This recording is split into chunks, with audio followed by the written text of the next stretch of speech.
दीपकवा राजेशवा के नासल हाही गे हमहू जानत हूँ छौड़ी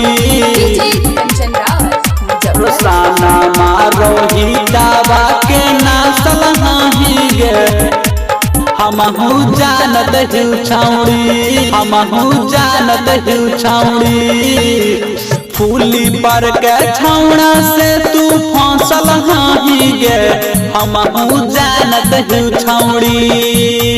फूली पर के छौड़ा से तू फसल हाही गे हमहू जानत हूँ छौड़ी दीपकवा राजेशवा के नासल हाही गे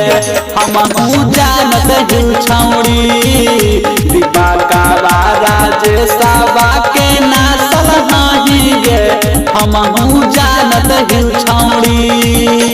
सब छौड़न के मानामा में बसल हाही गे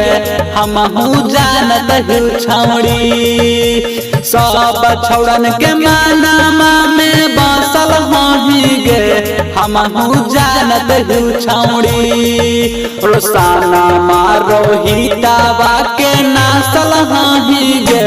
हमहू जानत हूँ छौड़ी रोसाना रोहितवा के नासल हाही गे हमहू जानत हूँ छौड़ी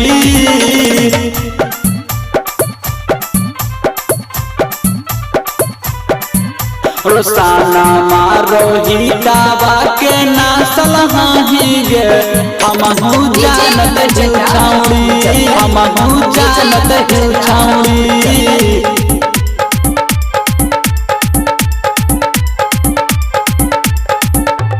केटा नालोड सही तू जा चल हाही गे हमहू जानत हूँ छौड़ी केटा नालोड सही तू जा चल हाही गे हमहू जानत हूँ छौड़ी विकासवा अंकितवा के नासल हाही गे हमहू जानत हूँ छौड़ी ससुराबाद के छौड़ा से तू फसल हाही गे हमहू जानत हूँ छौड़ी रसावा जवानी के चूसावल हाही गे हमहू जानत हूँ छौड़ी रसावा जवानी के चूसावल हाही गे हमहू जानत हूँ छौड़ी सुनीलावा राम बाबू से तू फसल हाही गे हमहू जानत हूँ छौड़ी पिलासा का छौड़ा से तू फसल हाही गे हमहू जानत हूँ छौड़ी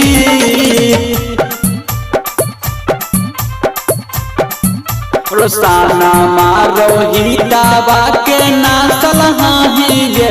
हमहू जानत हूँ छौड़ी हमहू जानत हूँ छौड़ी